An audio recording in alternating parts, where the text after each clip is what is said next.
তোমার সম্পর্কের বাউন্ডারি কি দুর্বল? কয়েকটি লক্ষণ দেখে বুঝে নাও।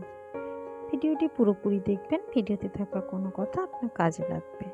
বাউন্ডারি জিনিসটা খুব কঠিন, কিন্তু একবার লাইফ স্কিল রপ্ত করতে পারলেই জীবনটা খুব সুন্দর হয়ে যায়।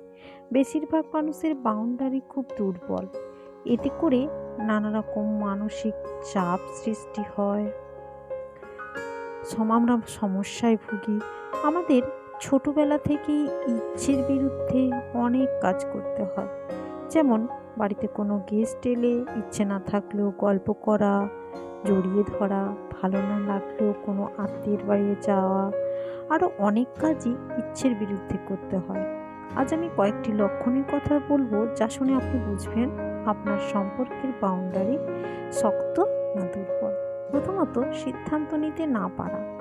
অনেকে এমন আছেন যারা না বলতে না পারায় ঘরে বাইরে এমনকি অফিসেও তাদের বেশি দায়িত্ব নিতে হয়, এমনকি টক্সিক রিলেশনশিপে জড়িয়ে পড়ে। এর ফলে মানসিক চাপে তারা নিঃশেষ হয়ে যায়। তাই নিজের সিদ্ধান্ত নিজে নিতে শেখো, না হলে যেখানে তুমি কমফোর্টেবল নাও সেখানে না বলতে শেখো। নিজের বাউন্ডারির মধ্যে থেকো, সেটা তোমাকে করতে হবে। অন্য কেউ তোমার হয়ে করতে পারবে না, সেটা রিলেশনশিপ হোক কিংবা অফিস কিংবা বাড়ি। দ্বিতীয়ত, যারা পিপল প্লেজার হয়, অর্থাৎ যাদের সম্পর্কের বাউন্ডারি ভীষণ দুর্বল হয়, কারণ তারা এমনভাবে বাঁচে, এদের মধ্যে দুটি জিনিস দেখা যায়: এরা কাউকে না বলতে পারে না এবং অন্যের ইচ্ছে অনুযায়ী চলে। নিজের ভালো লাগা, পছন্দ, স্বপ্ন, চাওয়া পাওয়া বিসর্জন দিয়ে এমনভাবে বাঁচে যে মনে হয় নিজেদের কোনো সত্তাই নেই। তারা এই কাজগুলো করে, তাদের এমন প্রবণতা থাকে, সে অফিসে হোক, রিলেশনশিপে হোক, কিংবা আমার সন্তান আমাকে ভালো বলবে। ভালো মানুষের তকমাটা তাদের কাছে এত গুরুত্বপূর্ণ যে তার জন্য নিজের সব কিছু বিসর্জন দিতে তারা পিছপা হয় না, এবং সবার কাছে মনে করাতে থাকে পরিবারের সবাইকে সে কত ভালোবাসে, সবার জন্য কত ভাবে, শুধু নিজের কথা ছাড়া। তৃতীয়ত, যারা সবসময় ক্লান্ত অনুভব করে, অর্থাৎ অন্যদের দায়িত্ব নিজে নিতে নিতে সেক্ষেত্রে নিজের বাউন্ডারি করো, তবে তা তোমার ছোট বাচ্চার ক্ষেত্রে না, তখন তুমি তোমার পরিবারের লোকজনদের ক্ষেত্রে হতে পারে। সে যেমন শুনি, অনেক মেয়েদের ক্ষেত্রে শুনি সংসারের চাপে বাড়ি যাওয়ার সময় না। কিন্তু ভেবে দেখেছো, যখন তোমার বিয়ে হয়নি তখন কি ওই বাড়িতে কেউ কাজ করতো না? তোমার বিয়ের পরই যত চাপ। চতুর্থত, যারা নিজের মূল্যবোধ হারিয়ে ফেলে, অর্থাৎ যাদের বাউন্ডারি দুর্বল হয়, তারা অন্যের সঙ্গে নিজেকে জড়িয়ে ফেলে। অন্যের কষ্টকে নিজের কষ্ট ভাবে, অন্যের আনন্দকে তার আনন্দ হয়। সে নিজেকে হারিয়ে ফেলে। সে ভুলে যায় যে সে নিজে একটা অন্য মানুষ, তার ভালোবাসা, ভালো লাগা, পছন্দ আলাদা। তার নিজের কোনো সত্তা থাকে না। ফলে সে নিজের সন্তানের, পরিবারের কথা সবার ভাবে। তাই সবসময় ভাবতে হবে আমার নিজের কোনো একটা আইডেন্টি থাকে না।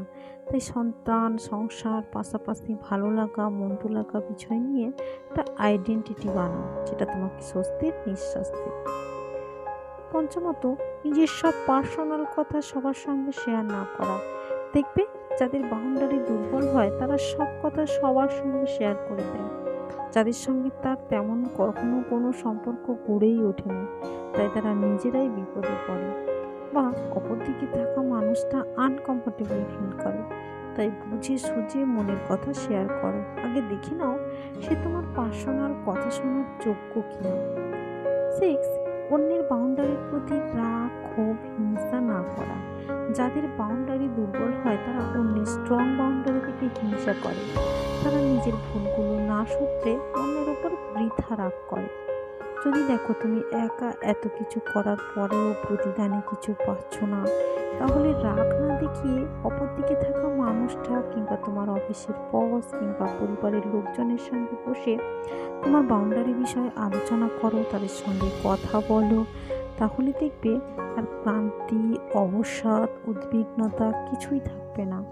দেখবে বন্ধুরা, যাদের বাউন্ডারি দুর্বল হয় তারা এমন কিছু করে ফেলে যা তাদের করা উচিত নয়। যেমন কারো পার্সোনাল লাইফ সম্বন্ধে তাদের জানা, কারো পার্সোনাল লাইফ সম্বন্ধে জানা নিয়ে প্রশ্ন করা উচিত নয়। এমন সময় ফোন করে যখন ফোন করা উচিত নয়, এমন জায়গায় চলে যায় যেখানে যাওয়া উচিত নয়। সৃষ্টিকর্তার কাছে এটাই প্রার্থনা করি, সবার বাউন্ডারি যেন দুর্বল হয়। যদি ভিডিওটা ভালো লাগে প্লিজ লাইক, কমেন্ট, সাবস্ক্রাইব।